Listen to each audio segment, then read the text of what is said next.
ব্যবসার বয়স মাত্র ৩ মাস। এই সময়ের মধ্যেই চায়ের দোকান চালিয়ে ব্যাপক জনপ্রিয়তা কুড়িয়েছিলেন রাশিয়ান দিদি পাপিয়া ঘোষাল।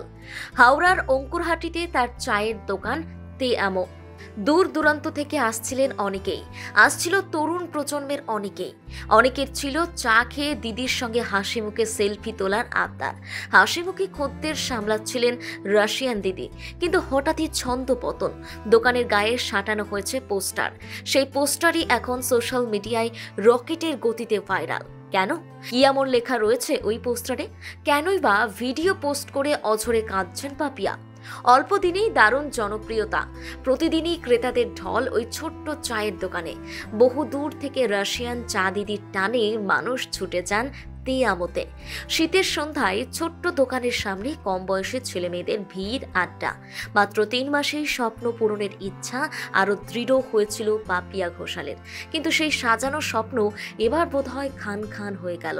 ভাইরাল রাশিয়ান চা দিদি নিজের ইনস্টাগ্রামে একটি ভিডিও পোস্ট করেছেন। সেখানে দেখা যাচ্ছে পাপিয়া অঝরে কাঁদছেন। তার স্বপ্ন ভেঙে চুরমার হতে বসেছে। স্বপ্নের দোকান বন্ধ হতে চলেছে চিরকালের জন্য। দোকানের উপর লাগানো হয়েছে পোস্টারে লেখা রয়েছে অনির্দিষ্টকালের জন্য বন্ধ দোকান, ব্র্যাকেটে চিরদিন। আর এই পোস্টার দেখে রীতিমতো আঁতকে উঠেছিলেন বর্তমান প্রজন্মের মহিলাদের স্বনির্ভরতার পথ দেখাতে আসা হাওড়ার পাপিয়া ঘোষাল। কিন্তু কি এমন হলো যে একেবারে রাতারাতি দোকান বন্ধের পোস্টার সাঁটানো হলো ভাইরাল রাশিয়ান চা দিদির দোকানে? কারাই বা সাঁটালো পোস্টার? একসময় ছেড়েছেন মডেলিং, ছেড়েছেন এয়ার হোস্টেসের চাকরিও। আশুতোষ কলেজের ছাত্রী পাপিয়া ঘোষাল নিজের আইডেন্টিটি তৈরি করতে চেয়েছিলেন। সংসারে ব্যাকআপ দেওয়ার মতো তার কেউ নেই। 2020 সালে পাপিয়া তার বাবাকে হারান। মাথার উপর আকাশ ভেঙে পড়ে। সংসারের হাল ধরতে নানান ভাবনা চিন্তার পর আর কোথাও কারো অধীনে কাজ করার ইচ্ছে হয়নি, তাই নিজে ব্যবসা শুরু করার চিন্তা ভাবনা নেন। ঠিকই এগোচ্ছিলেন, কিন্তু সমাজের কিছু মানুষের চোখে তা সহ্য হয়নি। পেছন থেকে টেনে ধরতে চেয়েছে তারা। সুন্দরী মেয়ের চায়ের দোকান চালানো নিয়ে হাজার একটা কথা বলেছে, কটূক্তি করেছে। তা উপেক্ষা করেই রাশিয়ান দিদি খুব অল্প সময়ে সুপার হিট হয়েছিলেন। অল্প পুঁজির ব্যবসা, চায়ের দোকান, তে আমোর পরিচিতি বাড়ছিল। আর এই জনপ্রিয়তায় কি তার সর্বনাশ ডেকে আনলো?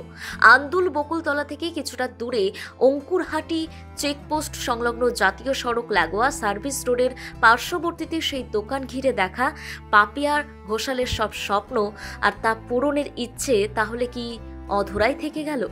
গ্রামবাসীদের নামে সাঁটানো হয়েছে পোস্টার, কিন্তু কি অপরাধ পাপিয়ার? কেন বন্ধ করে দেওয়া হলো তার চায়ের দোকান? তিনি তো আরো অনেক মহিলাকেই স্বনির্ভর করার অনুপ্রেরণা যোগাচ্ছিলেন। মহিলা বলে কি তিনি চা বিক্রি করতে পারবেন না? আপনার কি মত? লিখুন নিচের কমেন্ট বক্সে। প্রথম বাংলা ব্যুরো।